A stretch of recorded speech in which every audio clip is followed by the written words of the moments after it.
Serial तुमसे तुम तक में आने वाला है जबरदस्त ट्विस्ट, जो कहानी को पूरी तरह बदलने वाला है।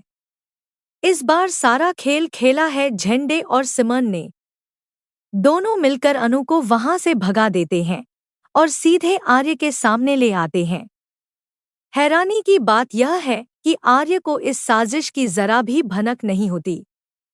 आखिर झंडे ने ऐसा कदम क्यों उठाया?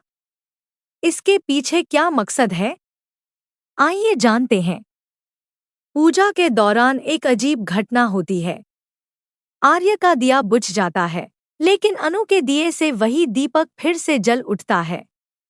यह नजारा देखकर हर कोई स्तब्ध रह जाता है। तभी पूजा में एक और बाधा आती है। टोकरी में बेलपत्र नहीं मिलते।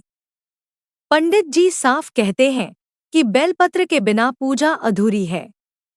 मोहित अपने परिवार के साथ बेलपत्र लेने निकल जाता है और इसी बीच अनु मंदिर पहुंच जाती है। जैसे ही अनु वहां से जाने लगती है, आर्य की एंट्री हो जाती है। वह पूजा करता है और बेलपत्र भगवान के चरणों में अर्पित करता है।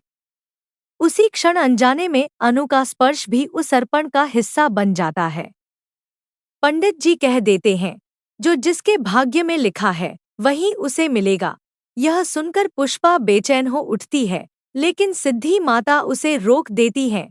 जो ऊपरवाला चाहता है वही होगा। आर्य और अनु दोनों इस इशारे को महसूस करते हैं। माहौल भावुक हो जाता है। बाद में पता चलता है कि अनु की पूजा पूरी हो चुकी है। इस बात से पुष्पा और भी असहज हो जाती है, लेकिन मामला वहीं शांत हो जाता है। फिर आती है अनु की हल्दी की रस्म, जहां झंडे की मौजूदगी एक नए तूफान का संकेत देती है।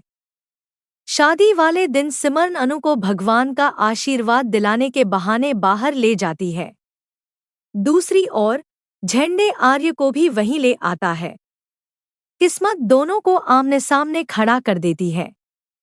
एक दूसरे को देखकर दोनों सन्न रह जाते हैं। उसी पल आर्य अनु से वादा करता है, जब तक हमारा परिवार हमारे साथ नहीं होगा, यह शादी नहीं होगी। मैं तुम्हारी शादी मोहित से नहीं होने दूंगा। अब सवाल यह है, क्या सच में यह शादी रुक पाएगी? क्या आर्य अपने वादे पर कायम रह पाएगा? आने वाले एपिसोड में होगा हाई वोल्टेज ड्रामा। बने रहिए।